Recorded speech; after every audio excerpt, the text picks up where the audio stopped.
August 13, 2026. A company built around mental health and celebrity influence is now at the center of a federal lawsuit. Selena Gomez and her mother, Mandy Teefey, are being sued by investors who claim they were misled into investing nearly $1.2 million. The allegations are serious, but they are allegations, not a verdict. So how did Wondermind go from a highly publicized mental health venture to a lawsuit alleging investor deception? And what happened inside the company before the case reached federal court? Wondermind launched in 2021 as a mental fitness company designed to provide content and tools focused on mental well-being. For Gomez, the project appeared to fit naturally with her public advocacy around mental health. Her enormous audience gave Wondermind something most startups could only dream about: immediate visibility. But according to the investors' lawsuit, Gomez's celebrity status was not simply publicity. It was part of the investment proposition. The plaintiffs say Gomez would be actively involved in building and promoting Wondermind, alongside assurances about its future.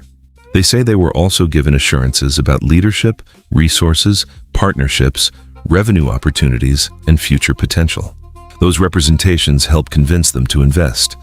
The amount was substantial, nearly $1.2 million. But the lawsuit claims the company investors thought they were backing was very different from the company operating behind the scenes. The plaintiffs allege that Wondermind lacked some of the infrastructure and operational strength they had been led to believe existed. They also claim promised initiatives failed to materialize, including a planned mental fitness application. And then there was the question of Gomez herself. The investors argue that her involvement was an important reason they invested. They now allege that she did not provide the level of promotional and operational involvement they say had been represented. But this is where the legal distinction becomes critical. A celebrity-backed startup failing is not automatically fraud. Startups fail. Business plans change. Products never launch. Partnerships fall apart. Investors can lose money without anyone committing a crime. For fraud claims to succeed, investors must establish that material representations were false and legally actionable. That means the central issue is not simply whether Wondermind failed, it is what investors were told. It also matters what the people behind the company knew and whether important information was withheld or misrepresented. And that makes Wondermind's history especially important. The lawsuit arrived after the company had already experienced serious problems. In 2025, reporting described financial difficulties, layoffs, internal turmoil, founder disputes, and questions about the company's management. The investors say they did not understand the seriousness of Wondermind's condition until a September 2025 investigation by The Cut. That creates one of the biggest questions in the case. If Wondermind was struggling internally, when did investors know? And more importantly, when should they have been told? The lawsuit names Wondermind Global, Selena Gomez, Mandy Teefey, and former co-founder Daniella Pierson. Teefey, Gomez's mother, served as Wondermind's chief executive and is also the subject of allegations concerning her management. The complaint repeats substance abuse allegations that appeared in previous reporting. Teefey has denied those allegations. That denial matters. A lawsuit is not a verdict, and a complaint contains allegations made by the people bringing the case.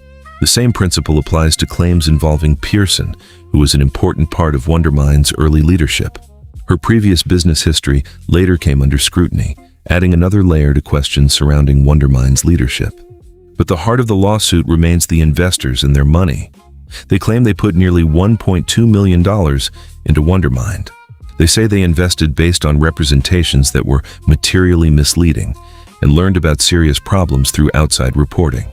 If proven, the story becomes more serious than a startup that simply ran out of money. There's a fundamental difference between a company that fails and one that allegedly hides material information from its investors. That difference is now heading into federal court. The lawsuit was filed in Delaware on August 13, 2026. The plaintiffs seek repayment, damages, and legal costs, with claims including securities fraud, common law fraud, and breach of contract. For Gomez, there is another important question. What exactly did her celebrity status represent to investors?